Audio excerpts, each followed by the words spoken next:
December 6th, 1912. Amarna, Egypt. While excavating the remains of an ancient sculptor's studio, workers unearth a spectacular find.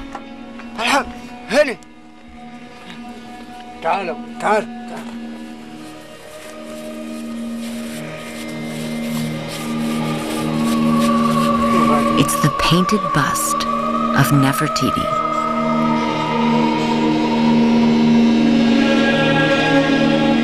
The image of Queen Nefertiti quickly becomes an icon of female beauty.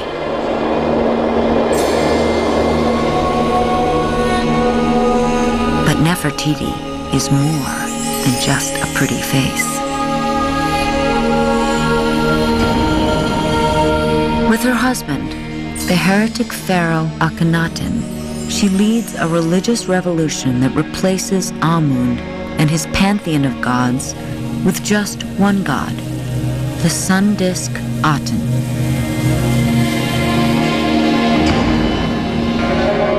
Nefertiti rides the wave of this religious revolution to elevate herself to the status of a god. She does it by resurrecting the power of the gods' wives.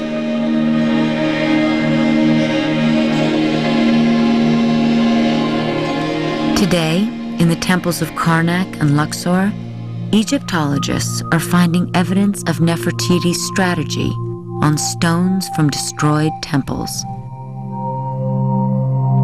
During Nefertiti and Akhenaten's 13-year reign, they built temples to Aten within the sacred precinct of Amun.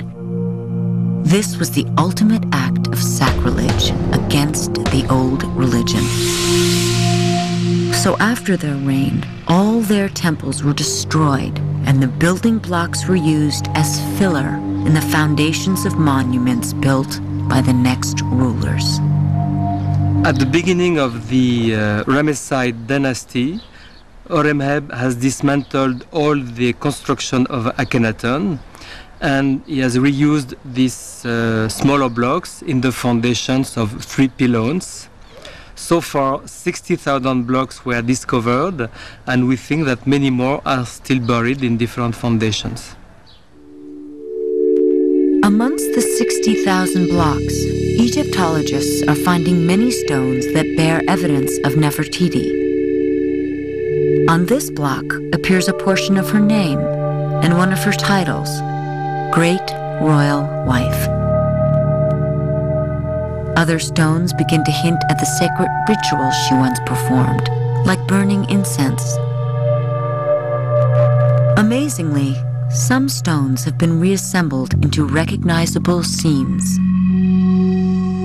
But to get a complete picture of how Nefertiti used the new religion to gain power, Egyptologists are confronted with the Herculean task of puzzling together more than 60,000 stones. However, what can't be done physically may be done virtually.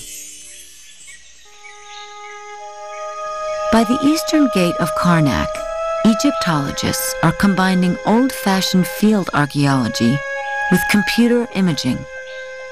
They have determined that here, during the reign of Nefertiti and Akhenaten, once stood a giant entry into the temple of Karnak. So far, they have puzzled together nearly 100 scenes of ritual offering. To their surprise, the majority of the scenes show Nefertiti leading the sacred rituals.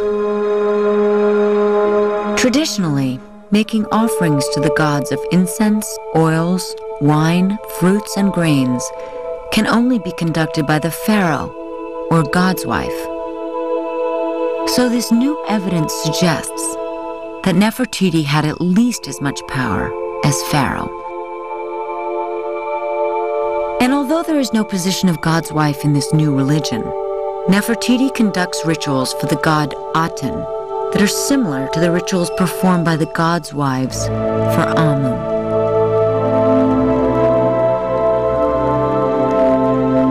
Nefertiti Nefertiti harnesses the religious tradition of the gods' wives to elevate herself from earthly queen to goddess.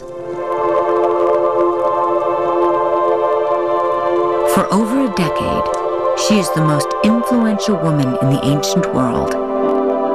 Then, she vanishes. Some Egyptologists speculate that her religious enemies destroy her tomb, and her mummy is desecrated.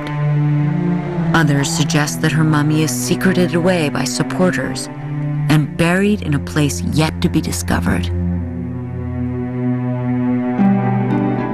But today, Nefertiti survives as one of the world's most recognized women. And in her own time, she reestablishes the power of women.